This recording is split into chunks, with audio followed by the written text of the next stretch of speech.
Hey guys, my name's Dan at Hearthside Games, and the other founders are going to let me have a shelf over there that I can just put my own stuff on it and change it out every couple of months.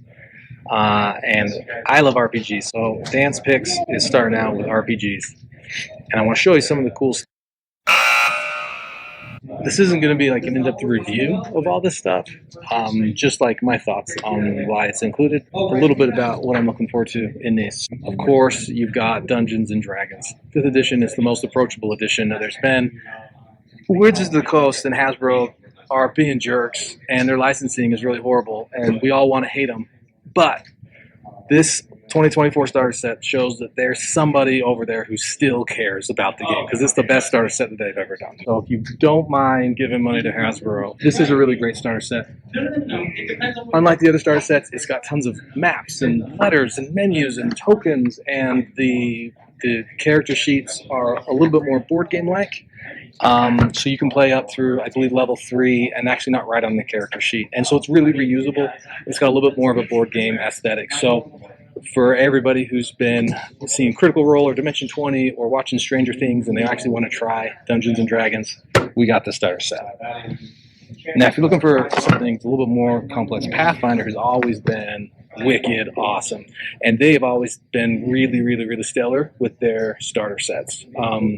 Lots of maps and tokens and dice, and really, really, really easy to jump into. Pathfinder 2nd edition is awesome. I've been playing off and on since their beta, and I really love their 3-action a turn mechanic.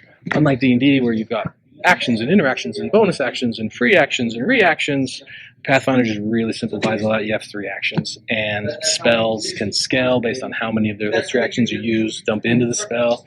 It's really cool. I like Pathfinder if you want to go a little bit more complex than D&D. With Hasbro just being punks, a lot of other groups have started to put out their own RPGs, and those are starting to hit the market now. So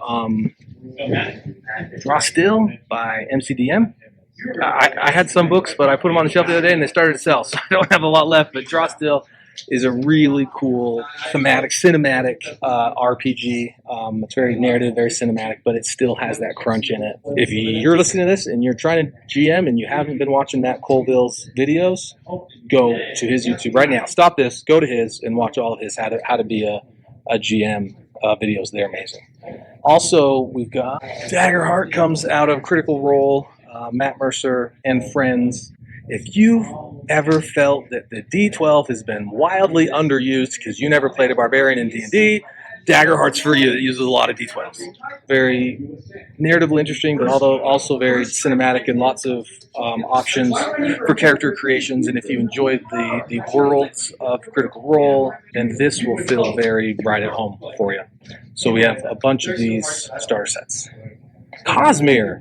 You probably recognize that if you have read some Brandon Sanderson books. So the Cosmere RPG Stormlight setting is another new RPG on the market that's gotten a lot of traction. It's been hard for me to keep these in stock so far, so I needed to make this video as quick as I could. So this isn't the full book, but we were kind of focusing on starter set on this, so it was a bit more approachable in price and everything.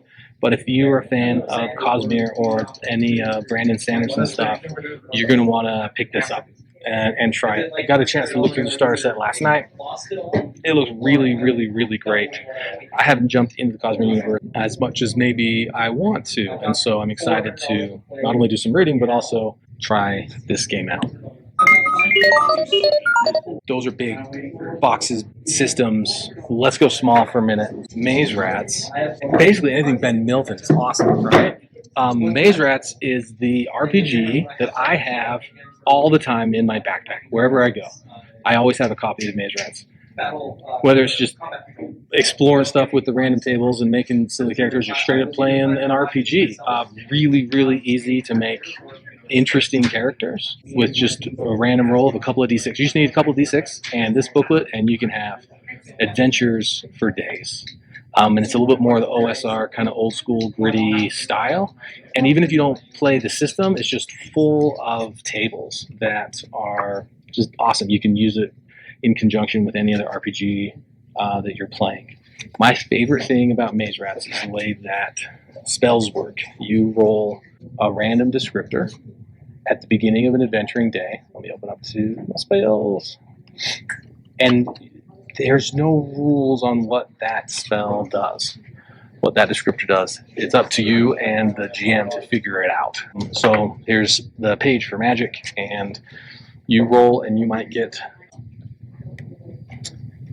something like crystal golem might be the descriptor.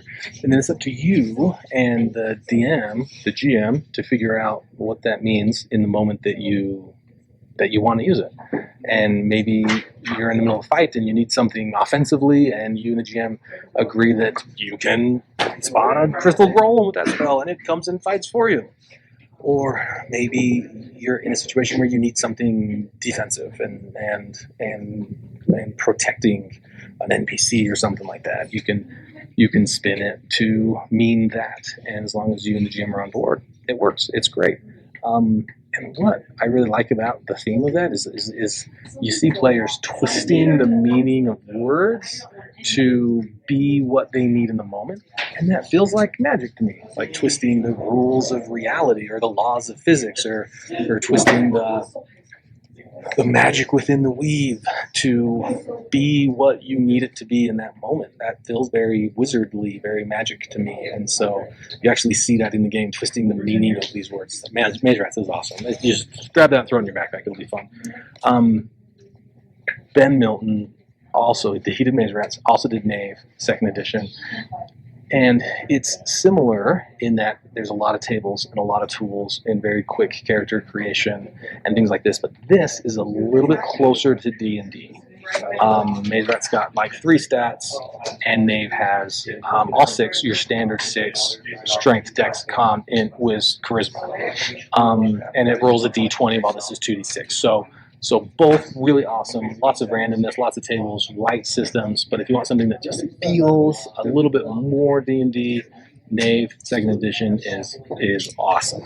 You'll love both of these. Both of these I think are worth having. There's a few systems that have been on my radar, and so I got them for me. And you can, of course, buy them while you're here too. I really just wanted to check them out. So the first one is Level Up Advanced 5th edition. This is a starter box, so it's got dice and pre-gens and a bunch of adventures and maps and tokens and stuff like that. So really easy just to throw on the table and get started. It takes a lot of the stupid rules of 5th edition, of which there are a lot, and it cleans them up and streamlines them and expounds on some possibilities and systems that just didn't quite land in 5e. So very, very well thought out. This feels a lot like kind of what Paizo was doing out of 3rd edition to create Pathfinder, right? Making D&D 3rd 3.5 a bit better and more comprehensive when that turned into Pathfinder. That's what this feels like for 5e. So I'm really excited to dive into this a little bit more. Then we have Nimble. Nimble comes in 3 books, but they're small. They're nimble. They're easy to throw in your pack because you have the core rules. You've got T-Rose. You've got Game Master Guide. Nimble builds on 5e, but it's supposed to streamline a lot and reduce some complexity, clean up some rules, and just make things a lot more approachable. 5e is already pretty approachable. It takes a character sheet from your 6 stats down to 4 stats. Outside of stuff like that, it feels like a really good 5e based D20 style game from what I understand. Super excited to dive into this more. I had other things I was really excited to show you, like another Draw Steelbook and the whole 3-set Cosmere and a flip cover and everything, and it's just sold so fast. But we still have some other accessories bouncing around for these games. So I said Daggerheart uses a lot of D12s. In fact, every roll is 2D12, and 1 dice is fate and another is hope. And so you'll say what your roll. You'll do your roll, add your modifiers, and then say, maybe it was a 17 with hope or with fear, and that can change the narrative on how that success or failure happens. And then hope and fear become this currency that can jump between you and the GM for impacting the world around you. Anyway, so we got some custom Daggerheart dice set. We've got some Cosmere tokens If you don't have a lot of minis but you want to play, the Cosmere starter set's got some tokens. This has a lot more to expand that out a little bit. For D&D, we have adventuring dice sets. So you find as like a barbarian or a bard that there's other dice that you end up using a lot more of based on those class abilities. And so these thematic dice sets for D&D are fun. One for each class: paladin, fighter, barbarian. They're beautiful, and they've got a couple of extra dice for all your common spells and abilities. And of course, just a bunch of dice sets. Here's some fundamental dice. Here's some inexpensive standard RPG sets. Here's some oversized pearl ones. A lot of dice. Come and check it out. And I love GM helps, like things to help me out at the table. I've got at my own table. I've got lots of decks of cards that randomize things for me. Or I've got like the Person Strahd Taroka deck. I really especially like cards, and so we've got a bunch of RPG-centric cards. The ultimate RPG world-building deck. I don't know what this is. This sounds good though. I mean, I like world-building, I like RPGs, I like decks of cards. So I'm excited to check that one out. Deck of Endless Treasures. I really like giving players a card when I give them a treasure. You know, it's just a little bit more meaningful than to just like spout it off in the middle of a description and they're trying to write everything down and they write it down wrong or they forget where they got it from. But it's just so much more impactful when you can hand them a card and they can hang on to it. It tells them that it's important. Critical fumble deck, critical hit deck, just kind of spice up some of your creativity around what happens to those PCs when they roll bad numbers or good numbers. Deck of Many Monsters. A couple of these have 5e monster stat blocks on each card. It makes running encounters really a lot easier. Instead of flipping through books or having to have stuff printed off or always have your golden laptop in front of you, just having some cards that you can put behind the DM screen next to your encounter tracker or whatever like that makes it just really easy to see the monsters, see what their abilities are, what their stats are, and with the big pretty art, show the players what they're fighting. I love these kinds of things. The Bizel Pathfinder maps are awesome. There's a bunch in here. They're double-sided, generic terrain.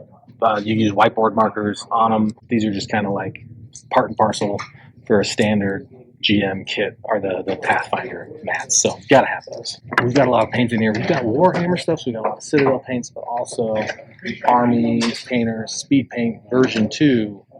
I hear these are amazing. And I've used them a little bit. Some members of our community are going to start a painting class here at the store, kind of focused on speed painting with speed paints. You can, with a couple of simple techniques, you can smash out hordes of goblins and orcs and dragons to decimate your PCs and have them look beautiful. Totally forgotten about one of the RPGs because it's so different than everything else. So we're going to end it with this wild RPG. Paranoia. In my early days of learning about RPGs, I stumbled across it on YouTube. It was like Matt Mercer and Will Wheaton, and I'm sure a bunch of other really fantastic people playing Paranoia, and it was wacky and wild and amazing. I need to put the link in the doobly-doo. Just opened my eyes to this really cool world of RPGs, and that is actually what really helped me jump into the wonderful world of RPGs. It was shortly after watching that I was running Tomb of Horrors for my team at work as a team activity. Brought our managers to it. Paranoia is the one that you're not in your typical fantasy world. Very sci-fi and very wild and so much fun. So come in the store, check some of this stuff out. Keep an eye on our socials. I'm going to start to schedule some one-shots with some of these systems where you can play with me, make some characters, and do some adventuring in a couple of these systems as we try to figure out what we like about them, what we can steal from them for our own tables. So come check it out. Thanks. If you have ideas, what RPGs did I miss? There's a lot more out there. There's a lot more I wanted to get, but this is where I'm starting with the distributors I have right now.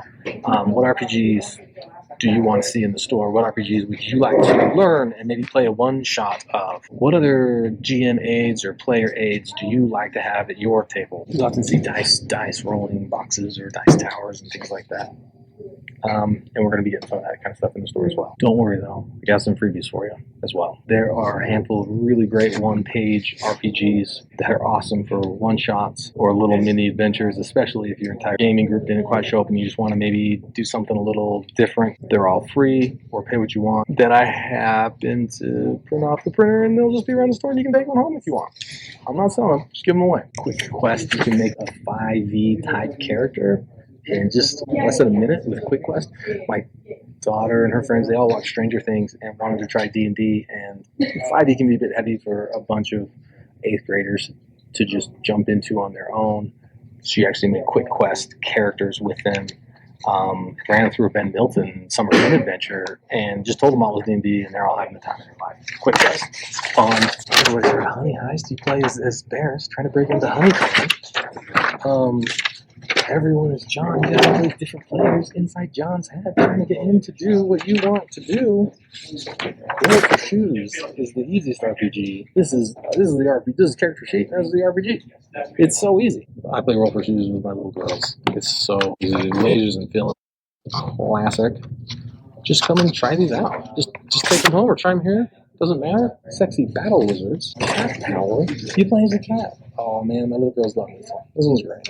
Come play Cat Power with us. I'll just have a bunch of these on the shelf at the store for free. Just take some home. Let me know if they're empty. I'll bring out some more. Or go to the creators page and pay what you want to get your own copies and support the cool indie RPG community. Thanks. Look forward to playing with you guys.